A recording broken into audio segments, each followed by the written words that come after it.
Westworld Season 2 comes to HBO April 22nd, and ahead of it, there's a lot of fan theories that are floating around, but there's also a giant awareness of fan theories from the show's creators.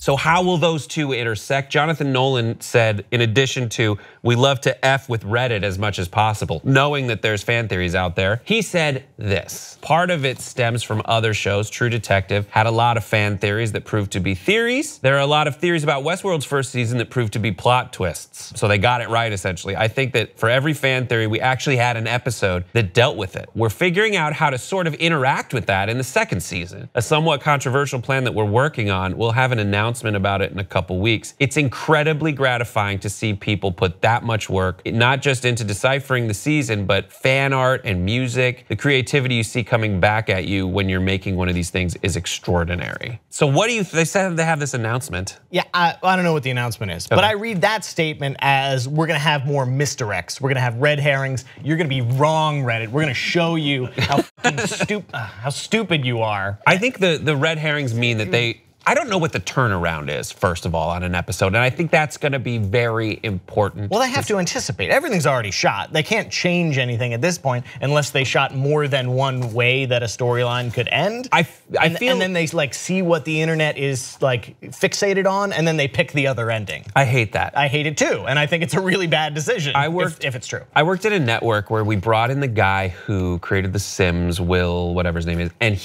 we did this like groundbreaking show where we would let the audience decide what happens next on any given episode and throughout the week. And it was like interesting, but it got too gimmicky. Yeah. That whole concept, it's like, listen, let writers write. And I think the year-long lag between like season 1 and season 2, they have had time to kind of factor in what's working about the show and what's not working. But I don't know what they're gonna do in terms of like throughout the season. What could they possibly do to incorporate these things? I mean, in a way, it seems like they just want to play 5-dimensional chess. They want to anticipate what, I'm gonna give you something and you're gonna think about it, and that thing that you're thinking about it, I want it to be wrong, so I have to do something different. Did you like season 1? I loved it.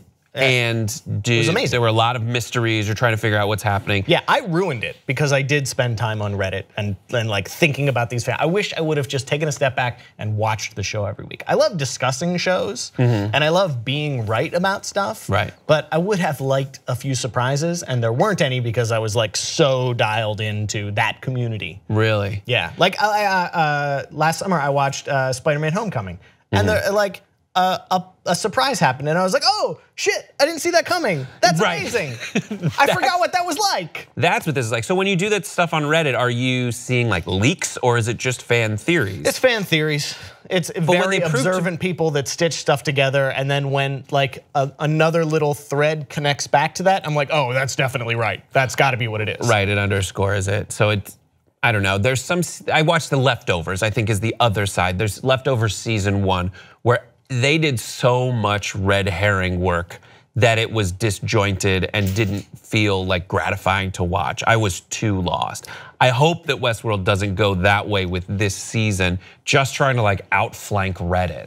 Because those are people who also deserve a good watching experience, even if they get to be right and spoil it for each other. Mysteries and plot twists and gotcha moments are tough. They're tough to write. And like, I don't envy these writers that have to keep trying to find new ways to fool you, because they walk a fine line. They want to trick you, but they want you to feel good about it at the end of the day, and not like, well, you didn't give me enough information to come to that conclusion. How could I possibly have guessed that? That's not a mystery. That's just loose writing. They've done other kinds of viral marketing. You guys should go check out the Westworld website. They also, or a fake Delos or whatever the name of the company is, has a website where they make it seem like they've been hacked, but you can see how many Westworlds, like non-Westworld, like the Shogun world and others, there's 6 that are listed.